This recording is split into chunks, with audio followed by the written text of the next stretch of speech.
My guest today is Ryan Murphy.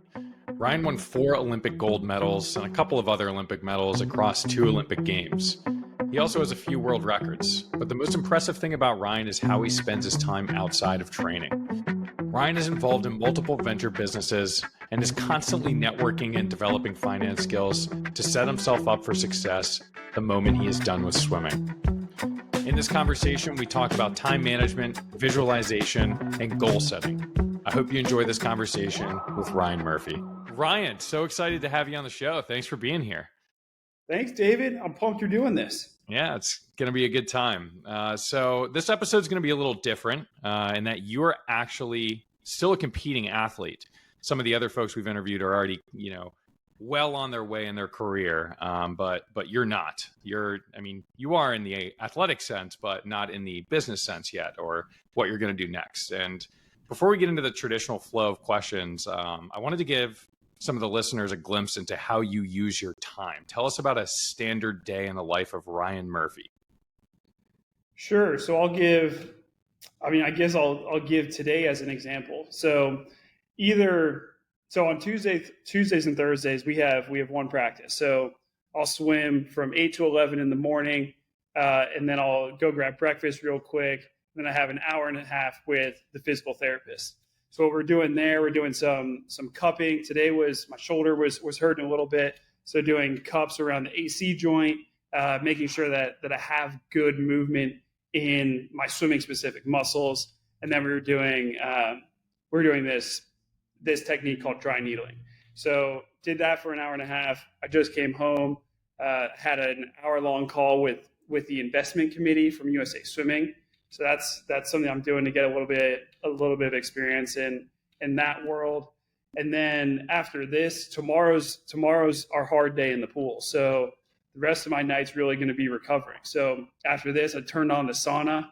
So I'm going to be going up to the sauna, hitting the ice tub, throwing on the Normatec, might be doing a little bit of yoga tonight, and that'll probably take me to like 7 p.m. and then just chill before bed and hopefully have a good one tomorrow.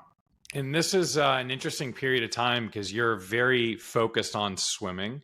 However, when we've talked a decent amount in the past, you're out there doing deals, you're talking to different entrepreneurs or venture capitalists, private equity shops, you're involved in the USA Swimming, the investment committee, and like the University of California investment team to a degree. Can you talk about, so that was like a swimming focused day. How about like a day in the life when swimming it's still important and you still have to train, but you're using those hours in between practice? How are you using that time? Sure. So I'll say that really the period of my life that you're describing, I feel like started after the 21 Olympics. So when I came home from those games, one of the first things I did was catch up with a professor that I was close with when I was in college. And one of the pieces of advice that he had given me is, look, if you continue to just swim, there's going to be a little bit of like degradation of your mind. So he encouraged me to start using the platform I have from swimming to try to meet with different founders. So that's really where I started. I started talking with people that had started companies and had some success. Then I got introduced to the venture capital world. And from there, I've now met with maybe like 100 different founders, venture capitalists, private equity investors, public market investors, and leaned into a couple of opportunities that have popped up there. So I'm an advisor with a group called the House Fund. So that's a pre-seed and seed investment group that is investing exclusively in companies that have a Cal Berkeley founder or co-founder. So that could be a Cal Berkeley undergrad or professor. So they've done pretty well. They just raised their third fund. And so I'm getting a little bit of experience of what it's like to raise a fund. Some of the people that they're talking to, I've gone to events to help them fundraise, but then also getting a peek into some of the different companies that they're investing in. So I'm getting I'm getting the quarterly updates of every company's review of how the past quarter went. So that's one area. I'm a part of the Ajax Air program as well. So that Ajax is would be a healthcare investment group. And so that's been pretty cool because I got sent their analyst training. So I'm able to kind of parse through that and see the skill set that I need to develop in order to have success in that area. I'm an advisor to a company called Skillist, that's asynchronous lessons. So I'm currently doing swim lessons with a kid in Australia. So he'll send me a video of his stroke on his time, and that's a big time difference. So when I get it, I'll look at it, give him feedback, and send it his way. So I really think I'm trying to just cast as wide of a net as I can at this point, like having a focus in private investing, but casting as wide of a net as I can to see what are the different things that lend itself to success in that area. Tell me two things. How did that initial conversation with that professor go when you got back? How did that start? And then how are you thinking about casting this wide net with a focus in the financial world? Yeah, sure. So the first part would be the meeting with the professor. So he really kind of was giving me that kick to start thinking about life after swimming and some of the things that I want to do. And then I kind of meshed that with things that I was already doing. I would say between 2017 and 2021, my focus was really solely on swimming. And I felt like the biggest benefit that I gained from having success at the Olympics in 2016 is that I was able to get responses to pretty much every email I sent. And I was using that in a very sport specific sense. So I felt like I had access to great nutritionists, sports psychologists, physiologists, sleep doctors, all these things that are correlated to performance. And so I took that idea that I could get a response to an email, and I moved it over to the startup world.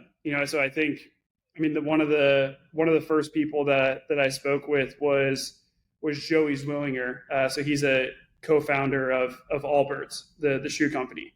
So he played soccer at Cal, graduated, I think 2005. And so I kind of started with the Cal network. Like I felt like that was kind of low hanging fruit. Like there's already a connection that I have with that person. But still a cold email. Sorry to interrupt.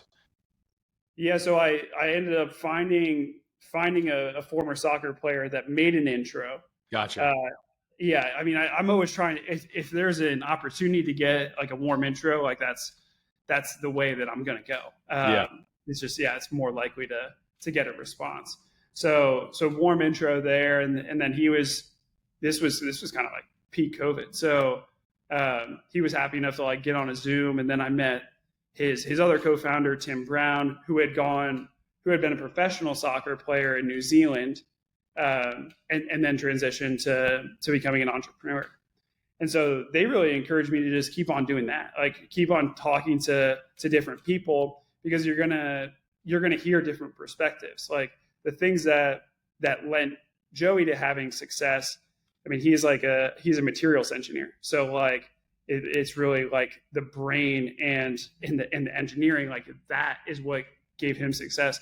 Tim came more from just the athletics background, but he knew how to brand. As a professional athlete, you understand how to brand yourself. And then he took that into a company, and he was really kind of the vision. And so I feel like I've taken that approach, and I've tried to talk to people that have had different paths to now having success in private investing. So I've talked to people who started off in engineering, went to a startup. That startup had success, and now they're investing. I've talked to people that started out in investment banking, and then they gradually started investing themselves. And I'd say those would be the two wide ends of the spectrum. But trying to find people in between there too who have had success, and basically my goal is to go create a player mode. If I talk to someone and they've had success, and it's okay, what do I think lends themselves to having success? And it could be as simple as this person sitting on the other side of the table has incredible presence and incredible confidence, and they're just a really efficient speaker. That's something that I could take and realize that's a skill that I can learn. Other people, it's going to be a little bit more of a technical skill set, and that's really just reps and hours of putting in work. But really just trying to get a sense of what success looks like in that category. I ended that answer the same way I ended the last answer. No, it's cool to hear that. It's almost like you're taking a little piece of each different person who you're talking to and trying to form together. I think you called it like, create a player, but like you're trying to create yourself in this new world, and you're looking at these different, maybe titans of industry or different people who have done it, and take a little piece of what you see as super interesting and successful from them, and then apply it to yourself and say, oh, this is like an axis I want to go and develop on. Does that sound about right? Yeah, 100%.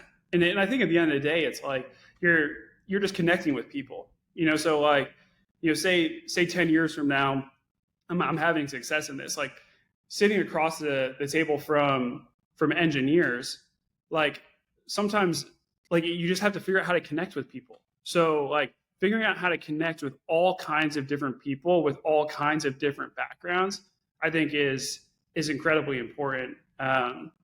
It's just an incredibly important skill to develop.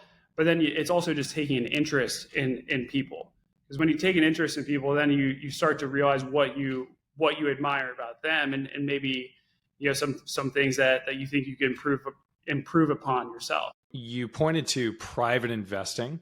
I'm curious to know how you came across that as like an interest area. Like maybe I want to do this after I'm done with swimming, or maybe it sounded like you're looking into entrepreneurship first, and then private investing was backing the entrepreneurs. Tell me about how you found private investing and why that's so interesting. Yeah, I mean, I think some of it is the dynamics of where I live and the dynamics of who I'm surrounded by. So as an undergrad, I went through the business school at Cal, and that has a bit of the ethos of the Bay Area embedded into the academic program there. So a lot of people that I was in class with were already starting to think of their businesses, or they were already working on their businesses. And so I felt like I was kind of thrust into that world, and it was something that was completely new and different for me. Like I grew up in Jacksonville, Florida, where like obviously there's business there, but it's a completely different type of mentality in the Bay Area, in the way that people think. They're always diagnosing how things could be a little bit better. And I felt like for me, as I've gone through this process of figuring out what I want to do beyond swimming, I've had to get a little bit introspective of what I really like about swimming. And obviously I love the raw competitiveness. I love that aspect. But if I'm being real, like I really enjoy the strategy, the planning of the sport. So look, like we know what date the Olympics are. So if I start my season and it's like, okay, I have 10 months, I know exactly how I want to approach each month leading up to that date at the end. And so that's what I really enjoy about the sport is you start a plan, you have to really be mentally in it. You have to compete in order to get the most out of yourself. And I think in order to compete and get the most out of yourself, you have to surround yourself with incredibly talented people. So those are things that I wanted to find, or that I want to find in a career beyond the pool. And so I feel like finance is obviously an incredibly competitive category. And so that's something that's really appealing to me. Like I want to be around that. I want to be around the smartest people in whatever I'm doing. So I like that it's a competitive category. I like that they're in most cases, like from what I can gather, if you're raising a fund, you're typically looking at what your 10-year return is. So you have your target date 10 years down the line, and you're trying to fill in how you're going to hit this return that you promised to these LPs. So I find that interesting. And then I like the excitement of just like constantly tinkering. Like, how can things be a little bit better? And I feel like that's really the mentality that I see in a lot of entrepreneurs. Yeah, I think that was a beautiful answer, mostly because you said that you need to go a little introspective and think about what you really like about swimming, why you're still doing it. There's a competitive aspect, there's the strategy aspect, and then there's the fine tuning with a team aspect. And you're just like, oh, great.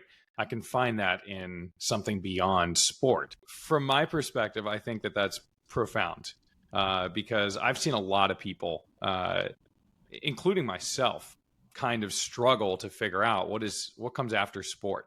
But you're doing that still while in sport. So how do you do that? How do you have so much energy that you're able to go and train at literally the highest level that you possibly can in the world? You're one of the best swimmers in the world. And then go and say, oh, I'm also going to do a bunch of networking and I'm also going to go introspective. What drives you there? Yeah, it's a good question. I mean, I think at some point in my life, I just made a decision, like, how you do something is how you do everything. So like I felt like when I was in college, I was just managing a lot, like trying to be great in school, trying to be great in swimming, and trying to have friends too. It is kind of a lot to manage sometimes, but you really, yeah, you really just, I really just kind of came to grips of you can draw inspiration from so many different parts of your life and channel that in whatever direction you want. So like if I'm sitting next to a classmate at school who says, okay, I've started a company, we're doing really well, that fires me up. And so I'm going to take that energy and like I would bring that to practice and just be like, this kid got me excited, and I'm going to bring it to the pool. The same way I could bring exciting things that I did in the pool and take that to the classroom. And I think that applies to, I think that applies to life after sport and after college as well. Like something I tell people a lot is that I feel like I'm living a flipped reality for most people. I feel like most people are mentally exhausted looking for a physical outlet. I'm physically exhausted looking for a mental outlet. If you take that a little bit further, some of these mentally exhausted people looking for a physical outlet are like doing Ironmans. And so like they're taking their physical outlet to the absolute max and like trying to compete there.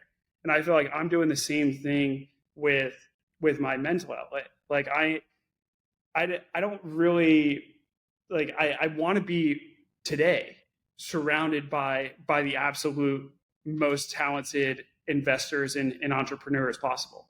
So, and I've always had this idea, like if you're going to go learn golf, who better to learn from than Tiger Woods? And I'm trying to take that same idea and bring it into my life in terms of developing my own investment thesis long term. Do you ever have days where you wake up and you are both mentally and physically exhausted? I mean, I've definitely been there before. Yeah. How would you get through that? Yeah, I mean, I think really like you kind of just start looking forward to the day that you could chill. So I've always been a huge believer in sleep. I think sleep is also like magic. So if you're physically and mentally exhausted and you can somehow just like get 10 to 12 hours of sleep, odds are you wake up feeling pretty decent. And you really, and I think there's other tools too. Like I think the sauna is an incredible way to just like decompress and chill to end the day. And I don't need to go like full like Andrew Cooperman here, but like I also think the ice bath in the morning is pretty nice as well to just get yourself fired up. So Right when you wake up? yeah, So you pop in the ice bath every morning right when you wake up. not every morning, but before the hard practices, yeah. So like, I mean, the earliest hard practice we have is maybe actually I guess we have had a 6 a.m. that's been hard this year, and I popped in that ice bath at like 5. That's awesome. And Dude, that's gonna it's not as bad. It's really not as bad as you think. Like we're like you know how bad it is jumping into a pool at 6 a.m. Like the ice, like it's when you jump in the pool at 6 a.m. It's cold. The ice bath is also just cold. Like at some point, like how cold can it be? I don't know. I mean, I think that's like a mental hack that you should take with you beyond swimming as well. And there are going to be like days when you have to show up and do something that maybe you don't want to do, but you can just think, oh man, it like how hard could it actually be? You know, or just like the cold tub is, how cold could it actually be? Like, you know, it's not gonna kill me here. it's yeah, and it's temporary. You know, it's not like I have like someone who's timing me. Like I'm timing myself, but like you know, it's just me. It's just me out there. So like if I'm too cold and I got to get out a little bit early, like I'm not going to beat myself up about that. Yeah. Okay. Let's switch gear and talk for a few minutes about your actual swimming. I'm curious to know like how you got into swimming in the first place, if there were any influential characters in helping you stick with it over time. Sure. I got into it. I mean, I got into it because my older siblings were swimming.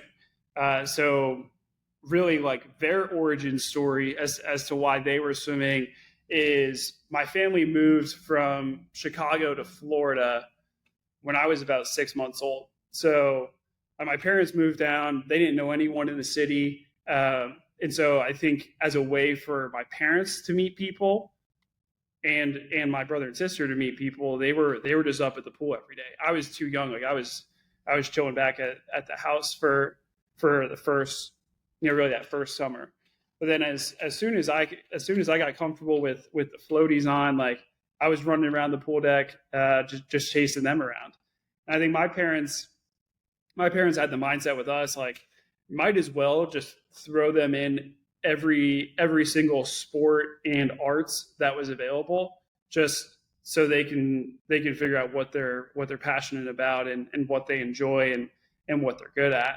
And so they yeah, we were in everything. So I was doing every sport. Like it was pretty clear early on, like I was not artistically inclined.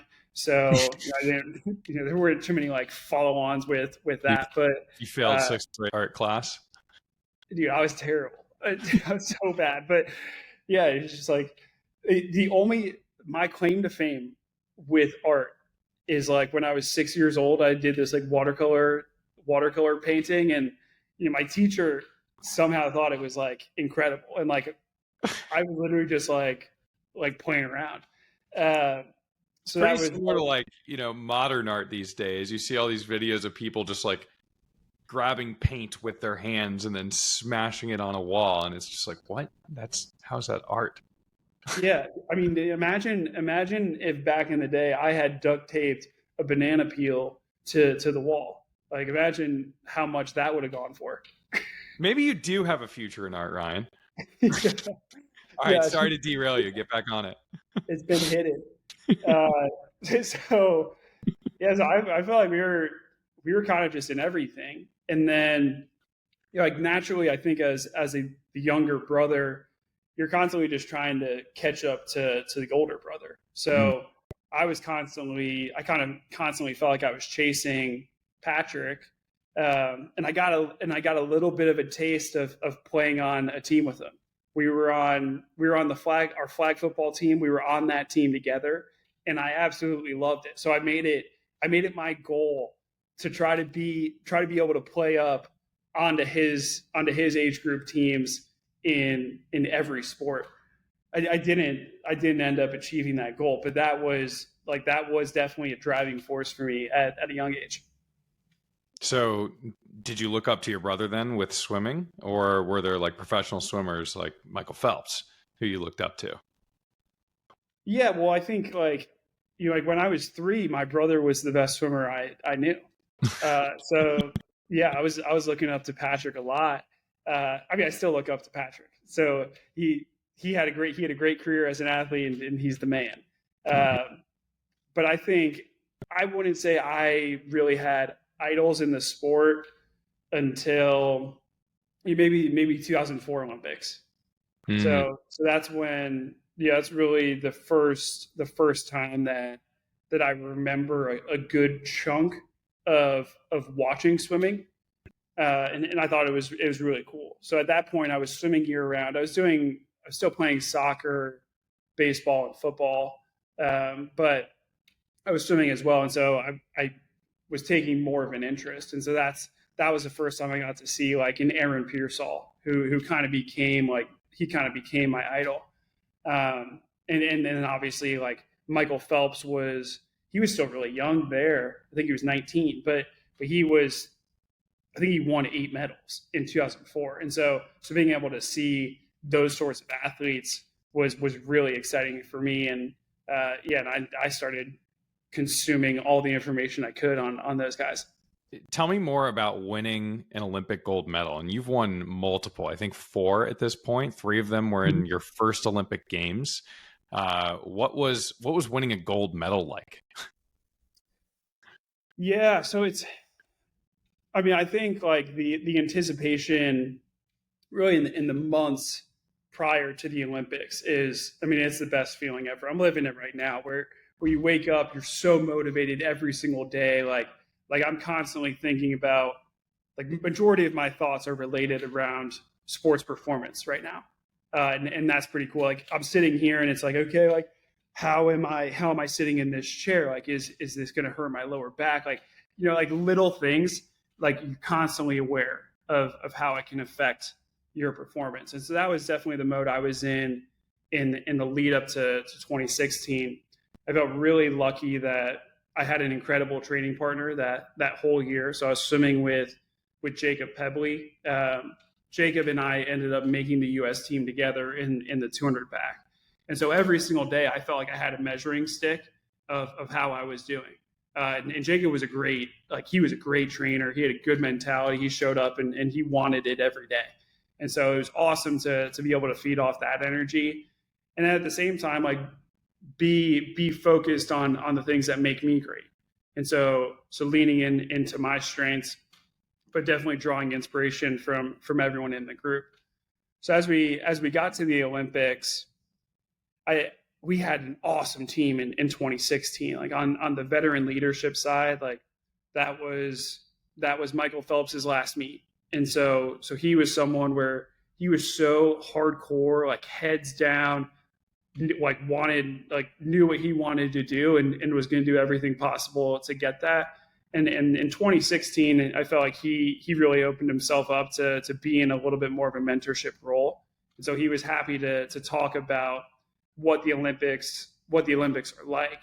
And then outside of him, we had Nathan Adrian. Nathan Adrian was a guy who was trained with me at Cal. We were never in the same training group because he was a 50 and 100 freestyler, and so they don't need to swim quite as much. They just need to go fast and lift a little bit more.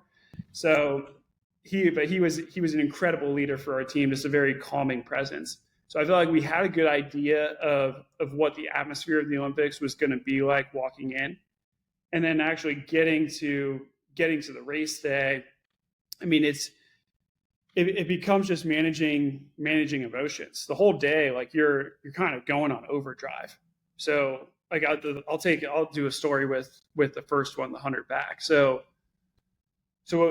in swimming, you do prelims. If you're top 16 after prelims, you make semifinals. If you're top 8 in semifinals, then you make it to the final.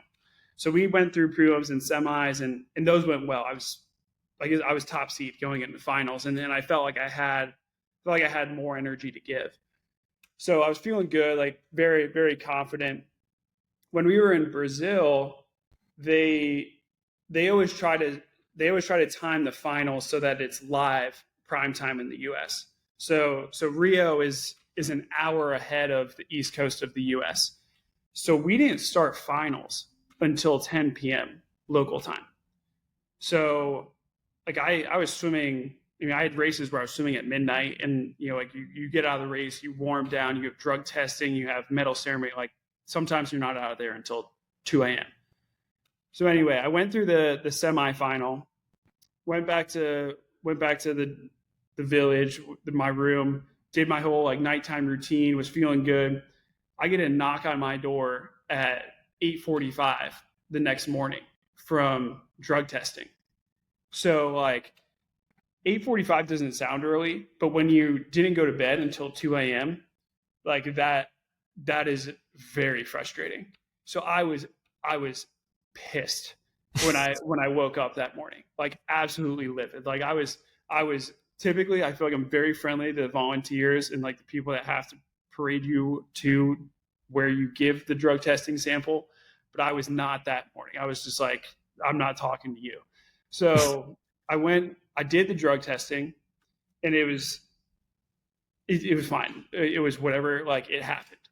And so I kind of, I was working myself up, and in that moment, like I was texting my coach, Dave Durden and Yuri Sugiyama, and Dave just replied like, look, it is what it is. Like, just get back on the schedule that you had thought about for the day, and like it's fine. Like figure out something that you can like get a benefit out of this. So the benefit that I found when I took my drug testing sample, I was super dehydrated, and so my benefit is that I hydrated early that day. But either way, we get to the final, and I was super nervous. Like, and when I'm nervous, like I'm very scattered. It's hard for me to focus, and so I know at all times I can remember 4 things at all times, no matter how nervous I am. And so I had my 4 things that I wanted to remember for the race. It was keep good posture on the breakout, build the last 6 strokes of the first lap. So like when I hit stroke 20, I knew that I wanted to start really dropping the hammer at that point. So drop the hammer, stroke 20. As you nail the turn, as you come off the turn, good posture again. Hold like the good easy speed for 10 strokes, and then drop the hammer again. So that was my strategy going in. I was able to get that done, and that was a weird race. Like that was the only time where I felt like I hit the last 15 and I had another gear. Like I felt like I had more. So I felt great in that race. And when I hit the wall, I saw the one by my name, and it's really like holy cow. Like I knew I could do this. I didn't know that I would. And so like at that point, your brain is pretty scattered as well. And I think what really brought together that moment for me is right after the race, you brought to the NBC area. In this NBC area, they had all kinds of projectors behind the interviewer. So I got to basically rewatch my race from like 12 different angles. So one of them was just on me. One of them was on my family in the stands. One of them was on the team area in the warm-up section. And so I was able to see what I looked like, what my parents looked like, what my coaches looked like, and some of my teammates as well. And so that really brought together that moment of, like I went out there and performed, but there's so many people that have a hand in that success. And it was just really cool to see that they know that they're a part of that success, and they really felt that moment, and they felt that joy. Because it's like anything, like it's just more fun to celebrate things with a group of people than to celebrate it alone. So that was kind of a great moment from that was my first Olympic event, and first medal and first gold. That's a really cool story. And I think the underlying theme that I heard was around other people, surprisingly, like the teamwork, the leadership. And what's really cool about that story is swimming is a very individual sport, but the best in the world right here, or at the time in 2016, we still have to figure that out in 2024. The first thing that you thought of when I asked that question was, Phelps and Nathan Adrian, great leaders, they were helping us. Dave Durden, texting my coach, thought about my coach, looking at the positives through this thing. I'm going to do the things that are in my control. Think about the 4 things. And then finally, even after you won the gold medal, it's, everyone gets to celebrate this moment because we were all a part of it. I think that's a really cool way to reflect on your success. And I guess a follow-up question is I'm curious to know how important winning is to you. I mean, winning is awesome. I love to win. I mean, I think really winning can be very consuming, and it can be something that brings a lot of pressure on you. And so I think a mentality and something that I feel really firmly about is in the short term, there are not a lot of things in your control. But in the long term, there are a lot of things in your control. And so taking that in the sense of winning doesn't happen on the day of the race. Obviously, that's when the medal is given out, but winning happens in the whole process leading up to the race. And so having people in your corner is really what helps you improve. If you wake up, you look at yourself in the mirror every morning, if there's some change over the course of 30 days, you're not really going to notice it because you're looking at yourself in the mirror every day. And so having other people to help keep you honest, keep you on track is so important. But back to the importance of winning, I guess the pursuit of winning is real. At some point you reach a level of peace with it. I will never feel bad about losing if I know that I did absolutely everything in my power to be the best I can be. I can't help how fast other people are going. But what I can help is my approach and my work ethic and the attitude I'm bringing every day. Cool. That's awesome. So given that, how do you think about setting goals? Is it, I'm going to win an Olympic medal, or I'm going to try to talk to 30 VCs in the next month? Or is it more about the day-to-day habits that will give you that longer term success? Yeah, that's a great question. I would say there's so many different time frames of goals. The dream is to, in a swimming sense, to win Olympic medals or win Olympic gold. In the near term, my goal this week is to not have any bad practices. So as I go through the week, if you got 9 practices in the water, 3 in the weight room, 2 plyometric sessions, it's hard to be good on all of that. But having a strategy of how I'm going to fuel myself for every practice, how I'm going to recover from every practice, even the people I'm lining up next to in every practice, I kind of have a sense of who's going to be feeling good on each day. And so trying to just put yourself in a position to feed off other people's energy. Those are all things that I think about. And then in terms of investing goals, I would really view myself as at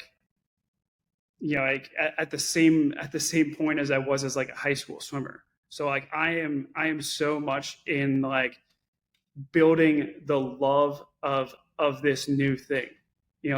There's not money involved for me right now.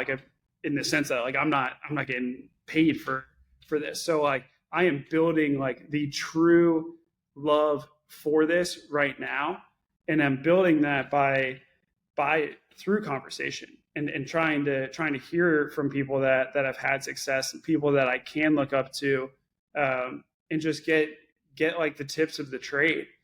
And then when it comes time for me to be a professional and in that area, like hopefully I'm equipped to take all of these lessons that have been told to me and apply it, and hopefully take the work ethic and the mentality that I have just already baked in from swimming, and hopefully that helps push me towards success.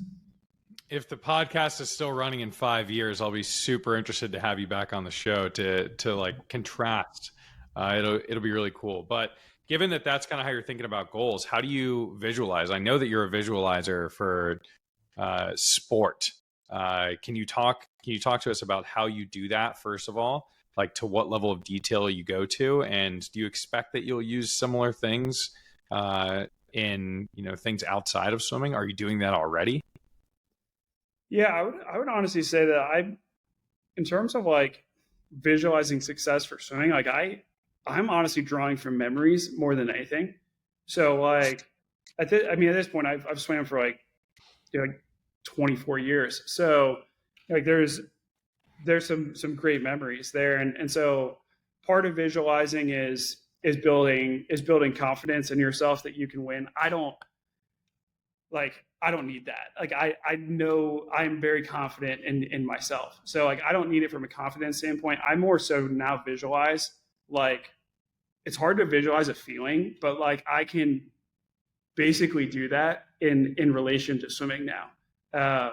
So it's more so, yeah. So you're getting into that, like, okay, when I'm like having great underwaters and I'm getting into the breakout, I can like really feel that, even if I'm not doing it.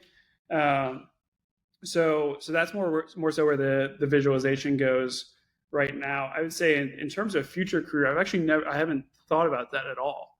I mean, I think I'm more so in, I guess, in the mode right now where I'm watching other people as much as I can. So really just watching other people, trying to understand like how their brain works, like how they get from one thing to the other, and trying to figure that out.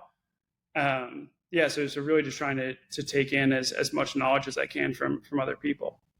Got it. And when you were in college, did you have time management techniques that you used, or not so much? When I was in college, yeah, I want to ask what it's like now. I mean, I know that you have a prioritization system, which I would probably call a time management system. But what was it like in college? Yeah, I mean, I would say I've always done my best work when I feel like I'm under pressure to get it done. So that's always my tendency is to wait to the last minute and like almost try to give myself a challenge. When I got to college, like there were definitely some classes that were challenging enough. Like I didn't need any additional challenge, and like I could sense that out pretty quickly. So like it almost went like class by class. Like some classes I needed to just be on it like all year. I took some like human physiology classes, and like I didn't take like AP Bio or AP Chem, or I guess I took AP Physics, but I didn't take those classes in high school. So like I needed to be on it immediately in those classes, just because like I didn't really like class one. We were already on things that I didn't know, so I needed to be on it. And then other classes, like it was more so just like trying to just understand, okay, this is when the exams are. So, a week and a half out, like start thinking about it. If I have 4 exams on a week, well, then I got to get going. Got to get going earlier. And I think the caveat to all of this is my mom's a college math professor.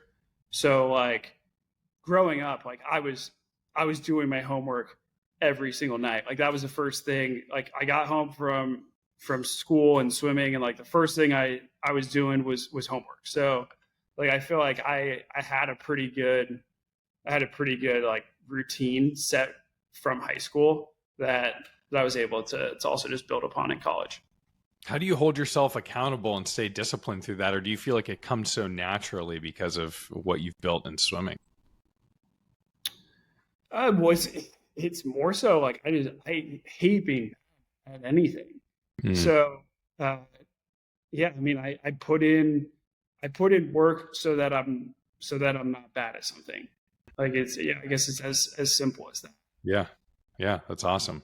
And one of the things you said was around the pressure. You like a little bit of pressure and something that's on a lot of people's minds. And I don't know, maybe you've noticed it also in Silicon Valley. We're both here. But people are talking a lot about mental health and balance of work and life. And I'm curious to get your take on that, whether it's, a raw take or if it's something that really resonates with you or how you think about staying sane and grounded through all of the things that you have going on. Yeah. So like mental health in terms of like managing a lot of different things. So I would say, I mean, I think like it's really important to understand like what you're what you're trying to do or what you're doing has to be sustainable over the long term. Like I know a lot of companies are kind of in this mode. Like they'll raise a round and it's like, okay, we've got money for 2 years, or we expect to have money for 2 years, and then we've got to go out and we've got to fundraise again. And you can't. Maybe you can. It's very hard to just be like so single track minded for a full 2 years. It has to be sustainable. In terms of my own career, I I feel like I have a really good balance for every like at all times, with the exception of like 6 months before the Olympics. At that point, I really don't care if I don't have balance, because like I know that I could be all in on this for 6 months, and like that's not gonna that's not gonna like rattle me too hard. At the same time, like I'm I'm making sure that I have things to look forward to right after the Olympics, in terms of things that like I feel like I'm missing out on right now. So Mm, like I'm gonna go. I got married this year. I'm gonna go take a honeymoon after the Olympics. Like I have a couple of weddings in the fall, and I know that's going to be a lot of fun. So like there's things I'm looking forward to in the fall, and that helps me so much to just be like very single track minded on the swimming right now, and then doing everything I can um, to be like perfect. But it's impossible to be perfect for it's hard, it'd be hard for me to be perfect for a period longer than 6 months. yeah, I think that's a cool take. The sustainability aspect is super important. So, last question before we go into a little finisher. What are the most important things that you've learned through swimming that you think will be most transferable to your professional career? I think the most important thing is understanding your tendencies when intense pressure hits. Mm, So for me, when intense pressure hits, and sometimes that's like 3 months out. So when intense pressure hits 3 months out, I am so much of like I need to work harder, I need to do more, that sort of mentality. And sometimes I got to rein that in, because it is really not super challenging for an athlete to just like bury themselves, like put themselves through incredibly hard training, and then they're just too tired, and you have to basically take time off in order to recover. So that's a really important one. But then also in the moment when pressure hits, what's your instinct? For me, like everything speeds up when I'm feeling a lot of pressure. So like my brain, I feel like is darting around. I can't remember things as well. My body also speeds up. So that's something that I have to be aware of, is if I'm under pressure, I need to just think about slowing everything down. And I think that's a really important, this is a really important like personal trait to know. I think in general, but I think that also really applies to a future career. yeah, in athletics, you get to be so tuned in, or you have to be if you want to be good. That you need to know these little things that maybe your subconscious is driving, and like if you don't figure out how to conquer them or work with them, then you might screw yourself over. So I Mm-hmm. think that's a great learning, because when you transition into a professional career, the same tendencies are, they're going to pop up. And if you can find what triggers them, and then you already know how to deal with them, you're going to be in a great spot. So again, in 5 years, when we do another one of these, I'm going to be very, very interested to hear what the answer is there. Cool. And you're going to have a whole like studio set up. This is going to be huge in 5 years. Maybe we'll do it on the golf course. Okay. Let's get into a little bit of a finisher here. So what I'm going to do is just ask you 9 rapid fire questions. They're going to alternate fun and deep. So let's get into it. You ready? Mm-hmm. What's the first thing you do when you wake up in the morning? We kind of covered this, but what about the days you don't jump in the ice tub? I turn off my alarm. Okay, fair enough. What's your go-to comfort food? I think like a deep dish pizza. Nice. Can you name a book that has significantly impacted your life? Yeah, Relentless by Tim Grover. Nice. If you could teleport any place in the world right now, where would it be?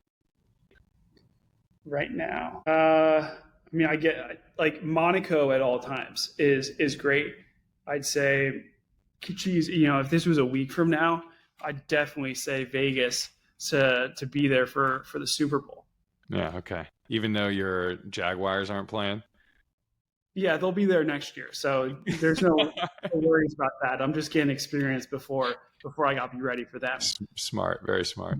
What's one mental model or frame of thinking that if you didn't learn, you'd be probably less happy and less fulfilled? That's a good question. Yeah, I mean, is perspective an answer? Like What? I don't. I guess like the ability to zoom out from a moment. Yeah, the ability to zoom out from a moment, I think, is really really important. Like if you can detach your personal feelings from an event and really just try to view it like very very even, very neutral, very level, then I think you just have a better understanding of that moment. That's a great answer. What's one song that will always get you pumped up no matter what? Language by Porter Robinson. Very good. If you hadn't pursued swimming, what would your life look like? Oh, that's another good one. I would have been leaning into finance way earlier if if not for swimming. So I mean, realistically, like I probably wouldn't have come out to Cal. I probably would have gone to Florida because that was the in-state school, and then I probably would have tried to go to New York for finance and build that skill up there. Cool.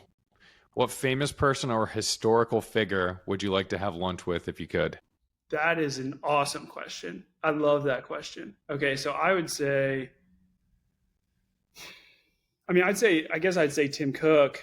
I have this discussion all the time, like who's the most powerful person in the world, and I go back and forth on this because I think it could be